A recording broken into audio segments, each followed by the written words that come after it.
I didn't know that before.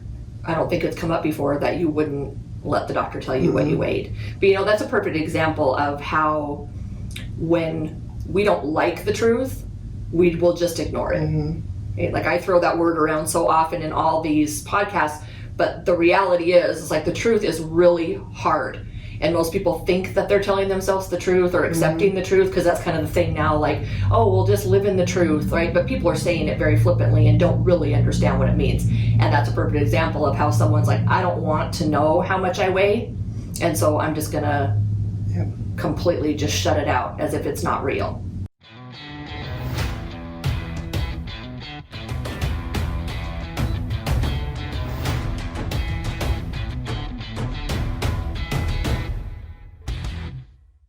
It's Evie here. Welcome to EML Radio, where we are always talking truth. All of those things you need to hear that nobody else is willing to say.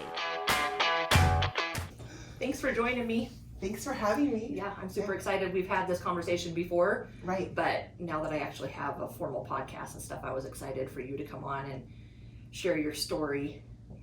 Again, it's been 3 years since it's been sat down. a long time. Yeah, and plus just things how things have evolved for you since we first sat down and had that conversation. So before we get started, I just want you to tell people who you are. Okay. I am Rachel, mother of 6, and lived here my whole life, and a personal trainer, and that's kind of my passion, kids and fitness. Perfect. Yeah. And Rachel and I are going to talk today about Rachel's absolutely life-changing transformation in weight loss. And you know that I'm not a big fan of like showing before and after pictures, like even on my own Instagram with clients and stuff, because I like to talk about fitness more in the 8 areas of optimal wellness versus like just what does your body look like. Right. But we will put up the pictures, your before and after pictures on they're the pretty video. Good. They're like fucking unreal, right? So I'm like, let's just get that straight. Yeah, so those will be shown. But the reason I wanted you to come on and tell your story isn't just because of the weight loss that you experienced, but the whole transformation that you had in your whole entire life and the effect it had on your family. So just tell me a little bit about, okay, let's rewind to Rachel and I. Let me just give this first. Rachel and I have known each other. It's been a long time now. Because so the girls. Stella they were in preschool together. So okay. It's been 9 years probably. Yep. 8 years. Yeah. Okay. So our girls were in preschool together. Stella is 13. Third. Yes, 13. She's the second in line. Second in line. So I think at that point I had 3 children when I met you. Okay. Yeah. Or was maybe pregnant with my 3rd. So yeah. And snowballing weight gain at that point. And our girls were like inseparable best buds. Yes. Right? But Rachel and I didn't really necessarily know each other on any kind of like deep level or anything like we do now. Okay? Right. But you said, and snowballing weight gain. Right. Okay. So tell us a little bit about like your physical condition at that time, how you got there, whether you always struggled with your weight growing up or. So I'm 6 foot tall, so never struggled with weight. I was just always tall and lean. And like I mentioned before, I have always had high energy levels, so I was always active. We were always, outdoorsy active, swimming, hiking, all that kind of stuff. In my late teens, I think early 20s, my parents owned a gym, which is now World Gym. And so it was always, we were always fit and into that kind of stuff. Becoming a mother was when that part of my life started kind of going away, and I started kind of, letting go of myself pretty much in favor of taking care of kids all day long and having more kids, and which I wouldn't change for anything, but you have back-to-back children and you're nursing a lot, and it just piles on. And if if your focus isn't there anymore, it's really easy to just let it. And that's a common story, right? I mean, how many women that just really struggle with their weight once they have kids, right? Which I don't buy into the story. I was just going to have kids, say, right? I was going to say I found myself starting to buy into that part of my life was over. This was my new life. Okay. You know, So, and I think in a way to justify that I have gained weight and justify that I didn't have time to care about it, or, you know, those kinds that of it was things. selfish to care for yourself Exactly. because you had all these kids to take care of. Right. Right. And I identified with, you know, towards the end, probably on my 4th, 5th, or 6th kids, I'd start identifying with the body positive stuff, which can be good, but also can be very dangerous.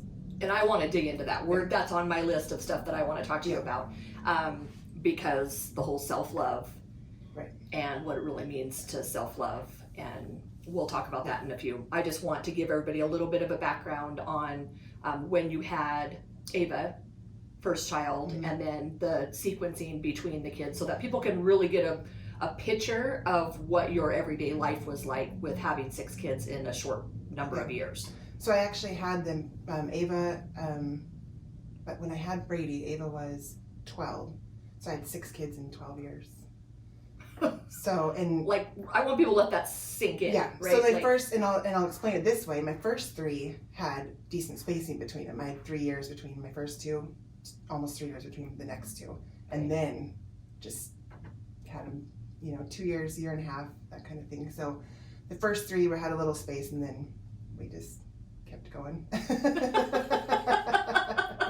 So it made it almost impossible to have a baby, breastfeed the baby and lose any kind of weight, or focus on anything else before I was pregnant again. Right. Which. So what kind of weight gain did that mean for you? So before you had Ava, can you even just give us an example of what you weighed, or like? Oh gosh, I'm terrible with like actual weights, but I will say by the time that I finished having Brady, I was over 105 pounds overweight. 105 pounds overweight. Okay. So I was, oh gosh, what do I weigh now? I think when I had Brady and I was nursing before I started losing weight, I think my top weight, and I actually wouldn't let the doctors tell me what I weighed when I would go in for checkups. And the only reason why I knew it is because I had to go pick up some papers to bring to another doctor, and it was right smack on top of my weight. And I think it was like 265 or something. So, and like I said, maybe it's not heavy it is heavy, but for my 100 height, pounds, you know, right? I mean, and you're I'd tall, always so been, you know, pretty, right. You know, easily in the one. I didn't know that before. I don't think it's come up before that you wouldn't let the doctor tell you what you weighed. But you know, that's a perfect example of how when we don't like the truth, we will just ignore it. Okay? Like, I throw that word around so often in all these podcasts, but the reality is like the truth is really hard. And most people think that they're telling themselves the truth or accepting the truth, because that's kind of the thing now, like, oh, we'll just live in the truth, right? But people are saying it very flippantly and don't really understand what it means.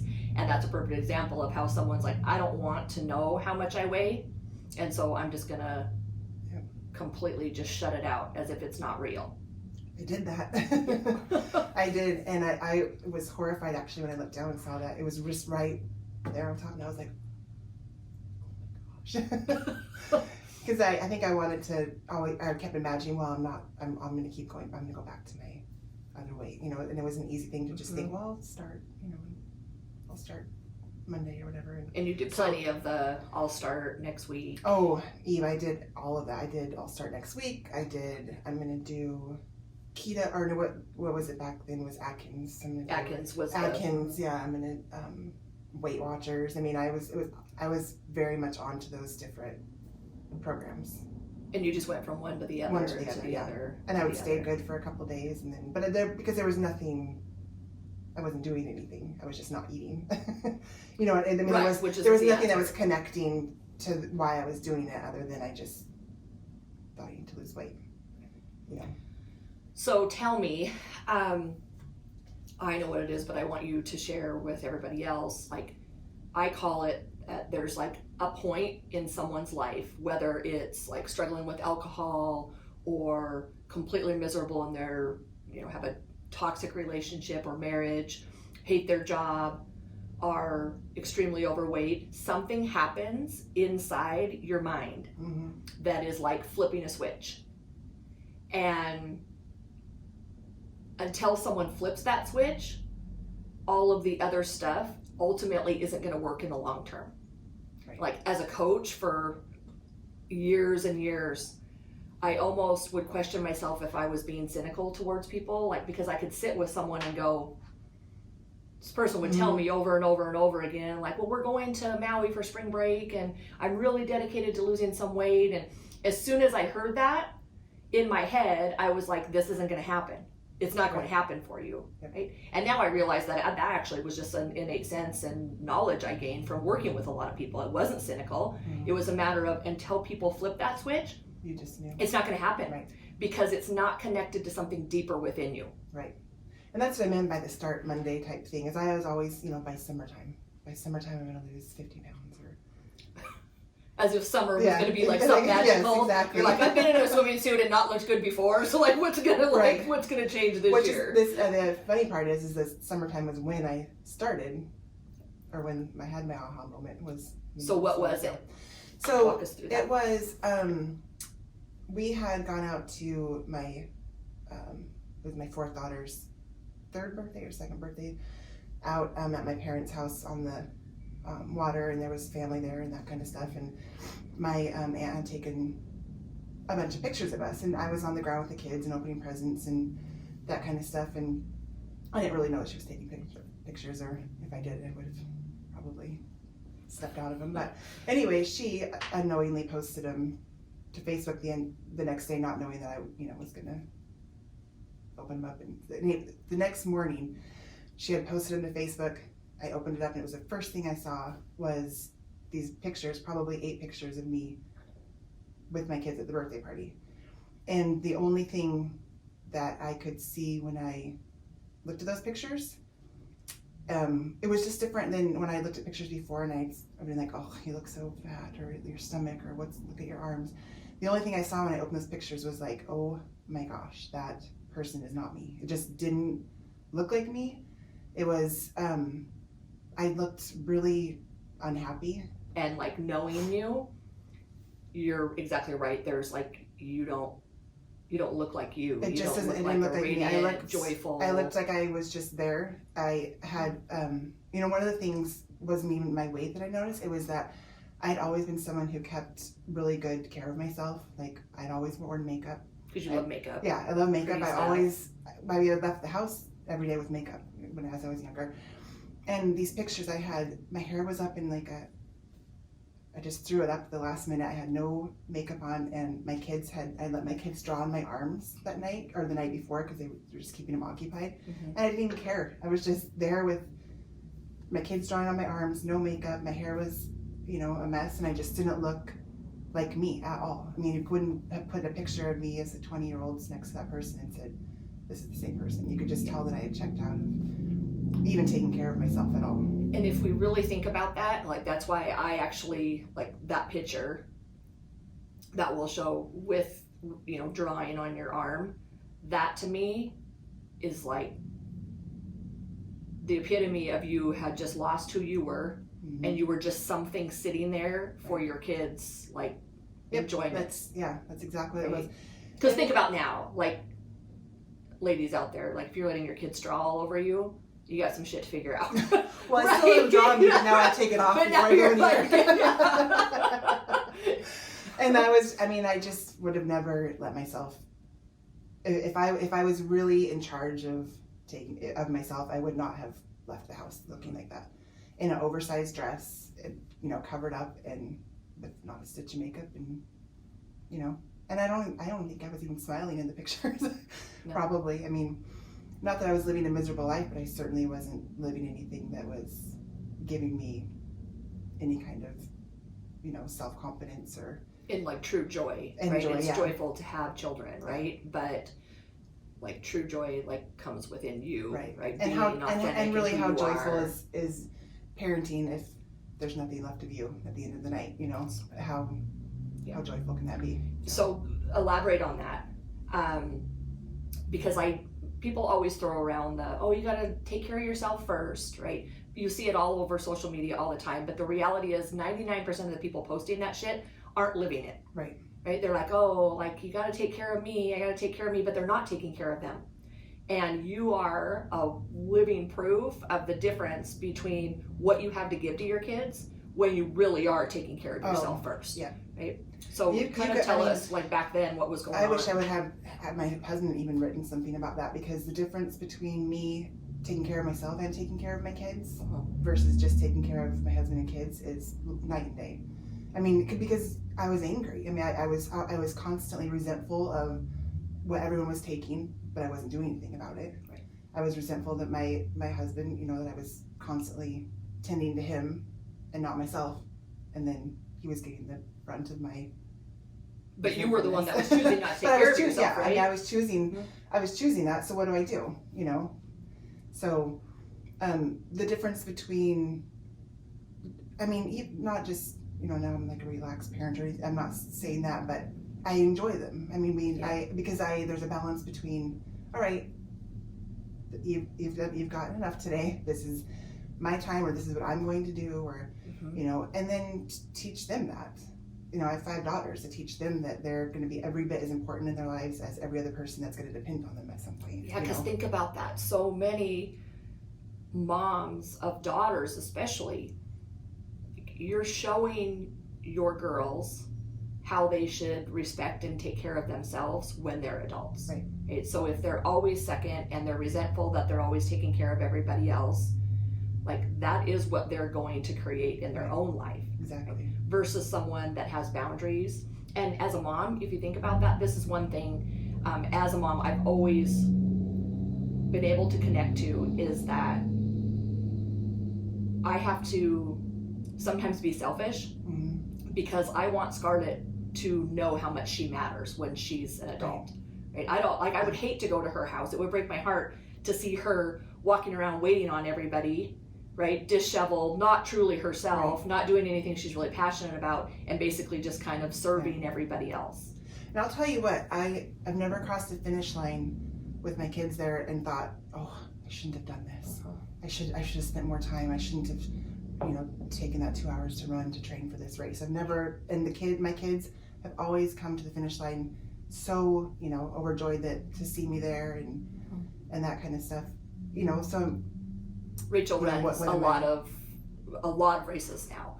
We'll get into that, like how you kind of started from, okay, now I'm over 100 pounds overweight, because I know a lot of people are listening and are going to go like, well, yeah, but how did she do it? Right? I want you to explain to people how you did it. That goes back to the day. What happened to that at that day after? So that goes back to the day that I opened up Facebook and saw those pictures, and I shut down at that time was a computer, shut it down. The next day I got up, didn't even know what I was doing. I really didn't. I mean, I had no plan. I got up, I didn't even have tennis shoes. I had these slip-on like boat shoes. And I got up and I started.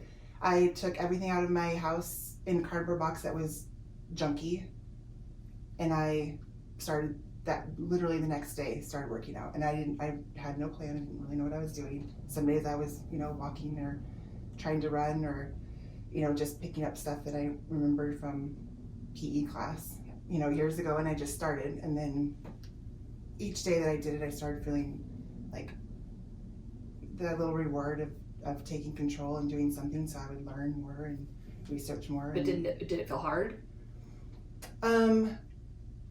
No. I mean, truthfully, it once I had decided to do it, I think it would have felt harder not to do it.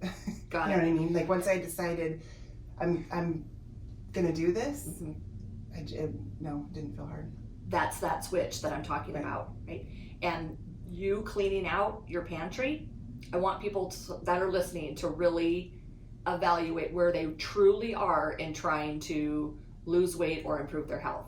Right. Because what you did was a perfect example of you really were all in. Mm-hmm. So all those people, and I deal with them on a daily basis still, well, yeah, but I can't take all the junk food out of my house because my kids need it. Or, well, what am I going to do because, like, my husband likes that? I'll tell you what I did. I'm telling you, I tell those people, you're full of shit. Yep. The reality is you have not come to the place in your mind where you are willing to 100% commit. I'll tell you, at that point, I cleared everything out, and I bought my own food, period. And if they wanted to eat what I made, then they would eat it. And then, but if not, that was it. I didn't And I mean, obviously I would make them their own stuff, but I Right. wasn't going to put us all on this thing and set myself up for failure, right? So I bought my own food, made my own meals. Yeah. But my husband loves comfort food, like cheesy, just worst kind of food, sorry. But it's bad. It's really, yeah, I mean, that's just the way he is. And that was an easy thing for me to get into too when we were married. It's cooking for him and that kind of stuff. And so I bought food that he did not like and I ate it. But there was nights where he would make stuff that was cheesy comfort food. And I would say to myself over and over, if you can get through this one, then you're golden. If you can get, because I could smell it, I could see them eating it, and I was over here with food that was just not the same, right? And so I remember in my brain sitting there thinking, you can get through this, you can get through it, you can watch them eat it, you can watch him eat it and make the choice not to do it. And this is where I say, and I think sometimes it's misunderstood, where I tell people when it comes to this drastic of a change in your life, right? Because we're not talking about someone that needs to lose 15, 20 pounds. That's a totally different deal. You can ease into that and make some slight adjustments. But if you're 100 pounds overweight, your health is severely suffering. Oh, yeah. Like, you can't argue that. Right. And that does take you doing it on your own. So if you think, well, I need my husband to do it with me, it's not going to work. Right? If you think I'm going to do it because my friend is going to do it with me and we're going to call each other every morning, it's not going to work. It has to come down to you flipping the switch and making the decision from this day forward. I am not going to accept that version of me. Right. And I can say with 100% truth that was how it was. There was I didn't even consult my husband on any of it. I just went. I didn't wait for him to go. And honestly, again, sorry, but if I had waited for my husband, we'd still be waiting. Right. You know what I mean? Because we wouldn't. There's no way I could move forward with him, with his habits, right, and improve mine. There just wasn't.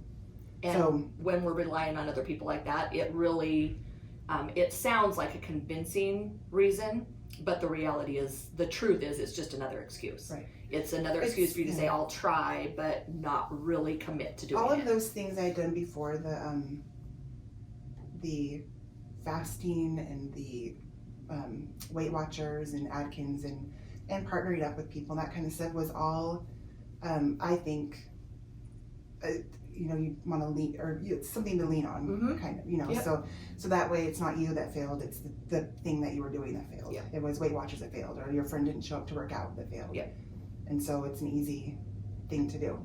I have people do it all the time. Yeah. Join EML, we require a year. And the reason we do that is because I believe that it takes a period of time for people to really make change, right? And 2 months isn't going to cut it. But we'll have people that don't renew, don't sign up for the next year. They're like, well, I got some good recipes, but it just didn't really work for me. And my answer to that is like, no, you didn't work for you. Right? Because I know what I'm doing. I'm teaching you how to eat real food and how to just move your body in a happy way that makes you happy and that you enjoy. So if it didn't work, it means you didn't work. It doesn't mean that the program didn't work. Now that's not true with everything, because like starvation diets and liquid diets and stuff, that's failing people. But ultimately, if you're just eating real food, which I want to talk to you about, and moving, it works as long as you do the work. Right. So talk to people about how you, like on your nutrition side, what you did. Because I can remember us having conversations that when you started to lose weight and people would see you in public, they're like, holy Rachel, what are you doing? Like, what diet are you on? I want to do that with you. Like, I would get messages all the time when I started posting like progress pictures. I would get messages all the time. What are you doing? What are you doing? And I just said simply, I'm eating whole food. I'm eating real food. I didn't eat anything processed or snacky or any pre-made meals, or lean cuisines. I just ate whole food. And another thing I did was portion control. Right. Because that was a big thing for me. But yep. As soon as I would tell people that, like I didn't offer anything else other than I'm eating whole food and I'm working out, it was like, you're like, there's not like a magic answer. I mean, they were just done. Like, oh, thanks. But it was as simple as that for me. It really was. I would meal prep, and I started figuring out what to pair together to stay full, and then eventually learned how to fuel my workouts. But I didn't I knew everybody knows what real food is. Everybody knows what You whole do. food Like, is. well, what do you mean? You know, silly questions of like, should I eat an avocado or a handful of nuts? Right. It's like, come on. Didn't do any. Like, you're didn't picking do any of apart that. the little tiny lint, right? And you're forgetting the whole entire big mess. And I still don't do that. I mean, unless I'm training for something, but I still just eat real food because it's easy. And you eat good quality animal-based protein. Yeah, it's just the Fruits and easiest. The vegetables. easiest thing for me to lose weight was to just eat food and move. And I remember you telling me when we talked last time that you didn't see any kind of real results or improvement for a long time. It might have even been like almost the first 6 months. It was like right? the first 6 months I didn't see anything. Gosh. I mean, I didn't. And how hard that had to have been, right? Because you're doing all this work and you've changed so much of your life. I was breastfeeding too, which okay, got it. For some reason, my body likes to hang on to every single thing when I'm breastfeeding. So it could have been very discouraging. However, it was just that shift of getting up and doing it that was kind of my motivation to keep going, rather than looking in the mirror and saying, "Oh, nothing's changing." Nothing's changing. And then there was a day, like all of a sudden, it just really it was just like a flip, and all of a sudden it just started falling off. Weight did, and I started seeing like increases in strength and definition, which I had never. I mean, I've always been, like I said before, thin. I'd never been strong or ever had any kind of like definition. And I was like, oh my gosh, I can do this. I mean, like I'm actually now I'm seeing stuff happen, and so that was a big motivator too. Once that started happening, I was like, okay, we're on.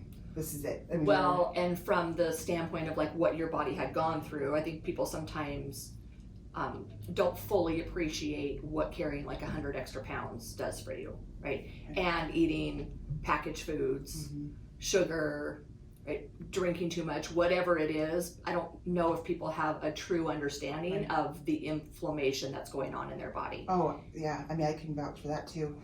Just even joint-wise, how sore I was all the time. I mean, and it's always like, well, because I'm not sleeping good because I've got kids and I'm breastfeeding and I have all these reasons that I'm sore, where the reality was it was 100%. I'll tell you what, after I had lost about 100 pounds, my trainer at the time had me push a sled that was 100 pounds.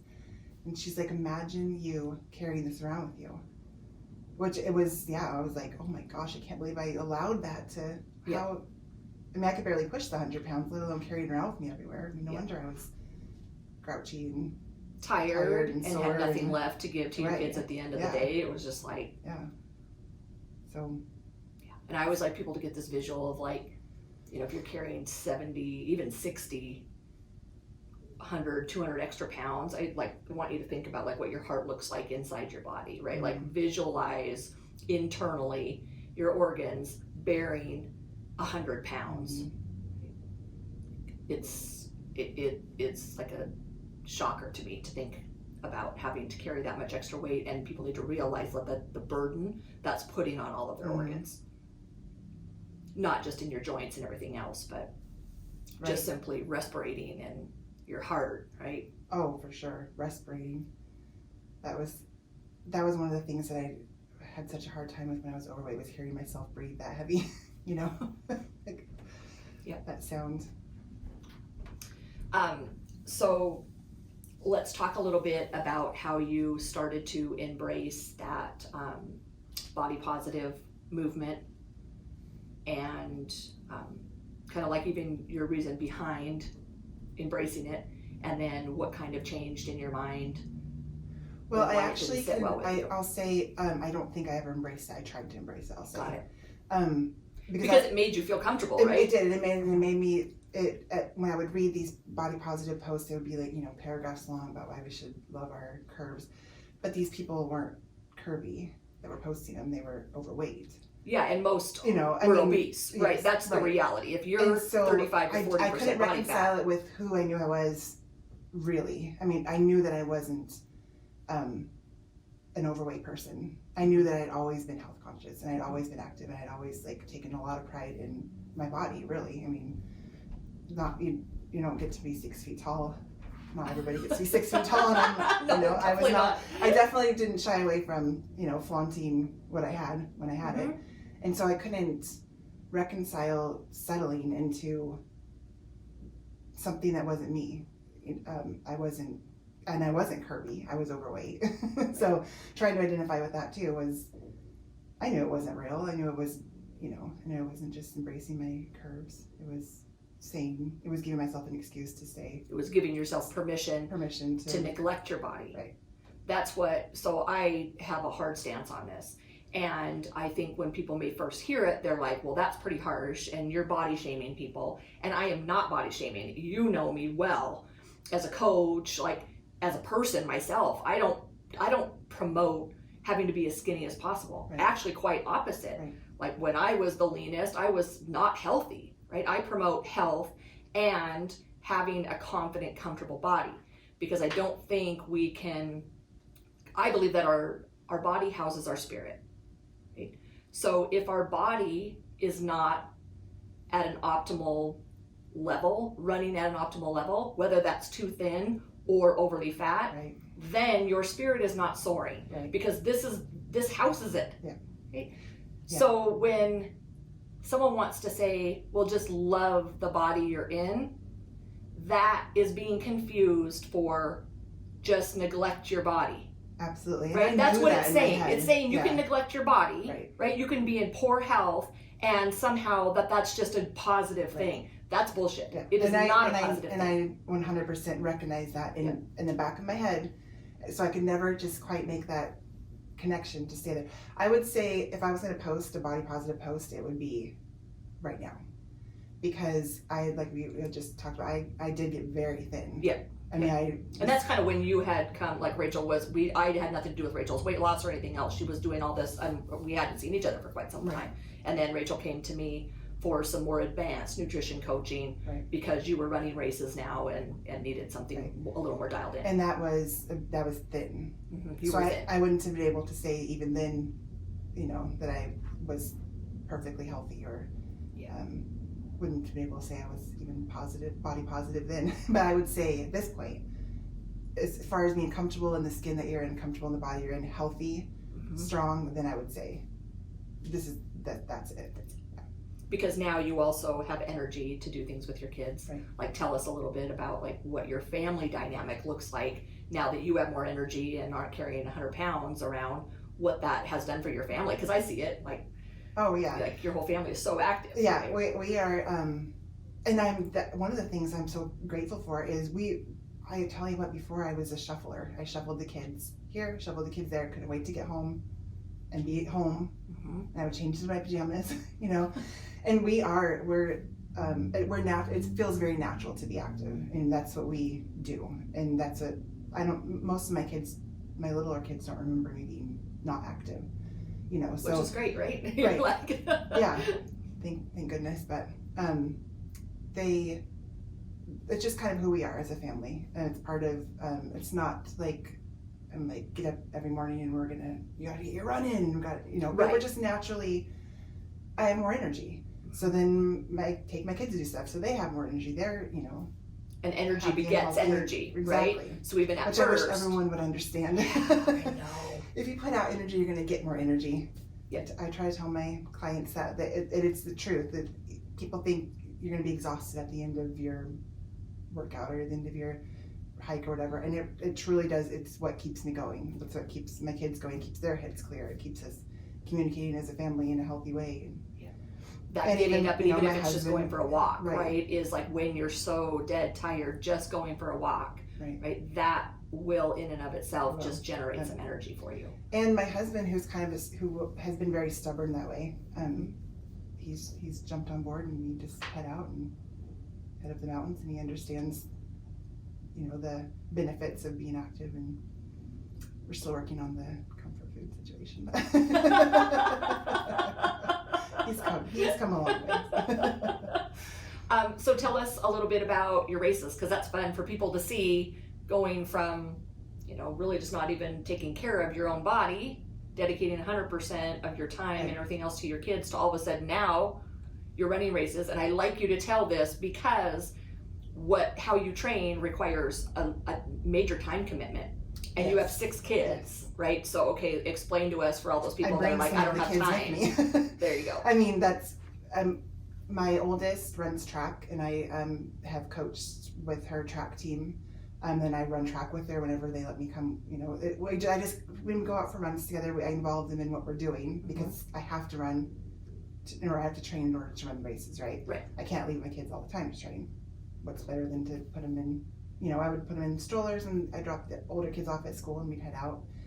But there's no excuse not to. What do you say to those people though that are like, well, I really don't have time? Usually, like even as a coach, usually I don't even say anything. I just roll my eyes. I do gently. I probably could be a lot more snarky than I am, but I remind people that I have 6 children and I run a business and I have a husband who works on the road, so the house is mainly mine to take care of when he's gone. And I work. So Rachel and a partner of hers own a gym now. Right. So you've and come then I also, major full circle. I also work for our family business, and so my days are. I could easily get up and have it be. I can make excuses for all of it all the time. Yeah. But putting in the work, figuring out what time we're doing what. That's all you need. All you need to do is know that you have to do it, that you want to do it, and make time for it. Because I'm telling you, if I can do it, everybody else can do it. Yeah, with 6 kids. Right. And I'm not saying that in a condescending way, like, oh brother, you're not busy. I totally get people. There's so much going on in everyone's lives nowadays, but I can't see anything that could stand in someone's way enough to stop you from getting up and going. Right, and we do create our own busy. Exactly. I can do it. I can very easily create tiny little tasks that I have to, and I'm, flustered in my head, and the more that I get up and do what I'm supposed to do, the less flustered I am in my head, which leaves me more time to do what I'm supposed to do. I have the strong belief that this need to constantly be busy is actually a disconnection from knowing what your real purpose is. Right? Because as long as we're just kind of spinning our wheels, and I had shared something recently on social media and asked people, like during COVID, like what your biggest takeaway was, and your response was beautiful. It was like you felt like even right now you had to constantly be running everywhere all day long. Right. I think what I said was that I've realized that a busy life doesn't necessarily mean a full life. Right. And we were definitely busy. I mean, we were running. Honestly, we'd leave the house at 6:55 in the morning. We'd get home at 7 o'clock at night between all the dance classes and the extracurricular stuff we were doing, and just little tasks that would line up in a day. And it's so easy to get kind of lost in that shuffle, because for one, that's what the world around us tells is importance, right? Like I've really tried to work on not saying, oh, I'm so busy, or I'm so tired, when people are like, how are you? Because like for one, nobody gives a shit. Right. You're like, really? Do I really care? Right. And for two, well,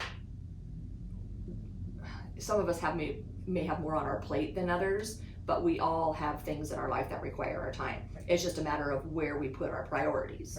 Right? And far too often anymore, people are putting I'm just so busy. But if you were to say like, okay, well then write out for me what is taking up your time, and then in addition to that, turn on your screen time tracker on your phone. And then I want you to tell me that you don't have time to prep your food. Yep. Because and most people, that's a truth most people don't want to do. And my own husband was guilty of it. Like I had everybody in the family turn on their screen time, because I said, this is really important to know, like you're just wasting your life away. You're pissing your life away, staring at other people's lives and doing nothing. And it's a deadly trap. I've been in it. I've been sitting there, I'm like, holy shit, today I spent 3 hours on Instagram. I'm like, and then I'm scrambling at the end of the day, and I'm like, why am I so behind? I'm like, oh, because I got sucked into the trap. Right. But that for most people is, I encourage people to turn it on all the time, but people won't. So that goes back to the scale thing for you. You're like, I don't want to know how much I weigh. Right. I don't want to see how much time in my life that I'm wasting away on social media.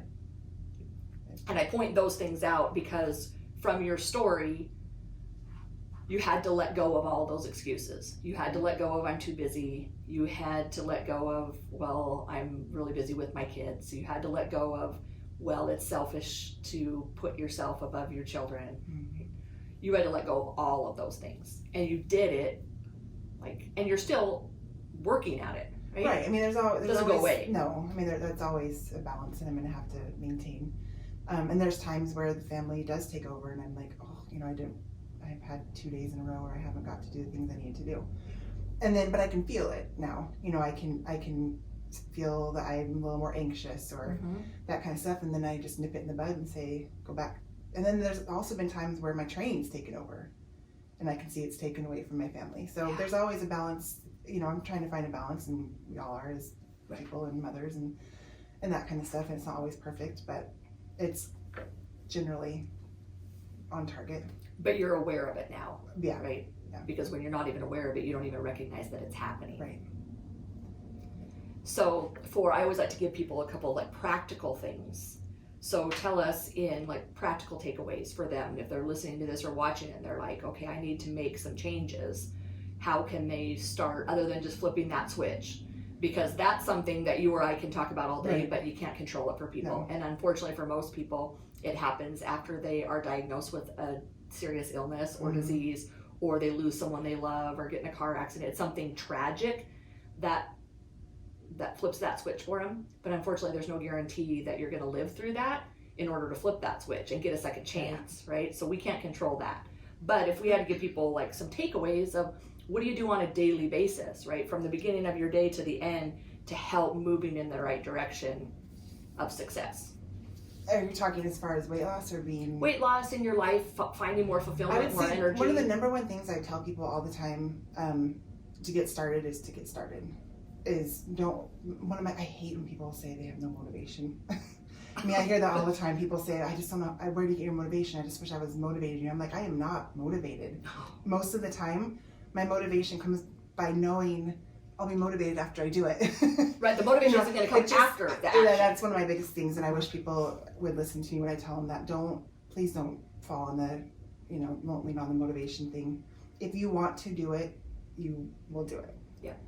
And then I would say practically wise, if we're talking day-to-day stuff, it's, meal prepping, I'm a hungry person because I'm active all the time. Right. If I left it to snacking or didn't know what I was going to eat that day, I would fall right back into old ways because it's just easier. Yeah. So being mindful of what's in my refrigerator and my pantry, and then knowing when I'm going to eat all the time is a huge thing. And it's even 4.5 years later, it never goes away. I mean, I could at any point could fall back into the same old track if I'm not thinking about it and I'm not planning for it. Anybody could. Yeah. So that would be probably my second biggest thing. And that goes for every area of our life, right? And it's so funny that we think that we could have a clean diet or eat for health, eat to fuel our body if we didn't somehow prepare for that. Right? Like, how's that going to happen? We don't expect things to just happen naturally in other areas of our life, right? We don't just have a job and then go, well, I don't know what I'm going to do today. I guess I'll just go in there and see what happens. We don't do that in any other area of our life, but with our nutrition. I mean, even I wake up in the morning and the first thing I do is grab my notepad and my pen, and I write out everything that has to be done, what time it has to be done, schedule my workouts, that kind of stuff. So that's how I stay in this state, is just mentally prepping my food, knowing having my workouts written out for the week, and that kind of stuff is just how it goes. It's the only way for me to stay on track. Otherwise, yeah, you can't just wing it. No. In life, you can't just wing it and think things are going to turn out well. Right. I'll tell you what, I know people that wing it and they miss 90% of their sessions with me. Oh. Yep. So that's it. You're scheduled for your workouts at 11 o'clock. My workouts at 11 o'clock. If I work out at home, my workouts at 11 o'clock. I'm working out at 11 o'clock. Otherwise, it won't work out. It has to be scheduled into your day, like an appointment that you have enough respect for yourself. I always say you wouldn't schedule that with someone else and then just blow it. Like, you wouldn't just brush it off, so you have to schedule that. Right. I do that same thing. Right now, I love fitness, and I've been struggling to get my fitness in, but I'm just scheduling it so it happens, and I'm not even necessarily enjoying it. But that'll pass. We're talking about being sheltered. And that's part of that motivation thing. I'm not motivated to work out at all right now. I mean, it's me neither. It's like I said, it used to be something I really enjoyed up until this COVID business. Now it feels like a chore, but so be it. It's a chore. I gotta do it. Yeah. I've been kind of trying to take this opportunity as learning and help me connect to people that rely on me, that are struggling. Because I think that being in the fitness business as long as I was, and then also being competitive in fitness, that I had lost touch with how much people struggled. Plus, it was easy for me to say, well, just schedule it in your day when I owned the gym and I was there 24/7, right? So I actually have kind of allowed this time to go, now that I'm struggling, maybe this will make me a better coach and more relatable and have more empathy to people that really are struggling to get moving in the right direction. And if I can do it right now when I'm not motivated at all, that's more inspiring to other people than when I just live in the gym and it comes easy to me. Right. So tell us where people can find you, because so you guys know Rachel and Melissa own Ren Fitness, and they've been in our EML mentorship program because they have a whole huge dedication to learning. After hearing your story, people can see that you believe in eating real food and moving in functional ways, right? Living your best life. And so I want people that are looking, especially in the Coeur d'Alene area, that are looking for someone to work with in person. So I want them to go we've been find there you. for about a year. We're in Rathdrum, Okay. By the Super One in Rathdrum, and we do one-on-one training. And we follow a lot of what we've learned from you. Yeah. We do individual programming for everybody. And we do goal-related, people come in for goal-related things, and we do that, but mostly we want people to feel like Melissa and I do. One of the reasons that we're in this definitely isn't for the money. Yeah, anybody. We all know that. we truly are passionate about, women and mothers especially, giving them that time and ownership of their body and their fitness. And so we do 45-minute sessions and nutrition coaching and nutrition is a big part of what you guys do. Yep. You guys are EAT certified. We use EAT. EAT. Just sign somebody else up for it. So awesome. Yeah. And especially for those of you that are listening, that Rachel is so relatable in what she's been through. So as a mom, especially, like, she gets it.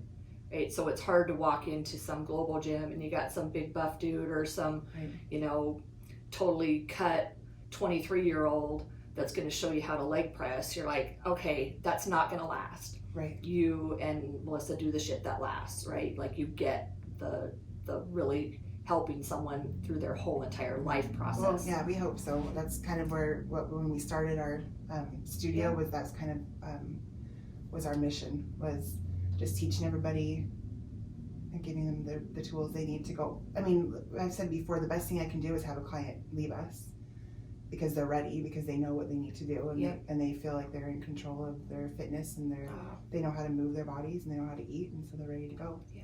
And they join us for some run groups or something, and then we're all like, I haven't heard you say that before, and it just like lights me up to hear you say that, because that's what the definition of a true coach is, right? You don't need it for your ego, for someone to rely on you forever, right? You don't have to stand there and personal train someone. Quite the contrary. If you've taught people and you've given people the tools to self-care, that's when you've really done your job. Right? Someone shouldn't need you or I standing there next to them. They do it first, right? But if we're doing our job right, then eventually they don't need us, right? Because they know how to do it. And that's when you've given someone the true gift of optimal wellness. Yep, that's what we're about. Awesome. So I like to ask everybody that comes on if you have one overriding truth that you would like to share. I was thinking about that, and we kind of touched a little bit already on it today. But it's a truth that I've just been saying to myself the last 2 or 3 months, is there's good and there's bad all the time.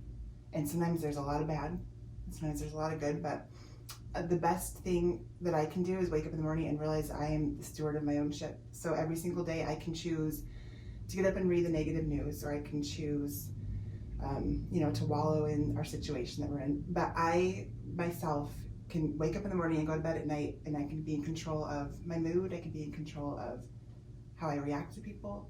I can be in control of how I filter things. And that's basically my truth right now, is just realizing I can get up and I'm the only person that can do it for the day. I'm the only person that can do me for the day, actually, because I say. But I mean, just realizing that you can't, No one's coming for you. No one's coming right? for you. Like, sorry. If you're in a bad mood, why are you in a bad mood? And I've asked myself that a lot the last couple months. This isn't a lecture. It's like, why am I in a bad mood? Well, I've chosen to be in a bad mood because of these reasons. And so that's my All truth. choice. Wake up and choose the bad or the good, or choose both, but you get to choose how you react to it. Love it. Awesome. Thank you so much for coming here. And it Thanks for takes having like me. so much like courage and vulnerability. People don't realize that, right? Yes, so you I get in told here, you you're when I like, got here, this is way outside of my like, comfort zone. and but- so everybody tells me that, Yeah, right? okay. But so I commend you. Thank you so much for sharing your story, because I get that it does take vulnerability, Yeah. but you have the opportunity to change lives that you never even realized just by coming in here and sharing. Well, that's what I'm here Awesome. for. Appreciate it. Thank you.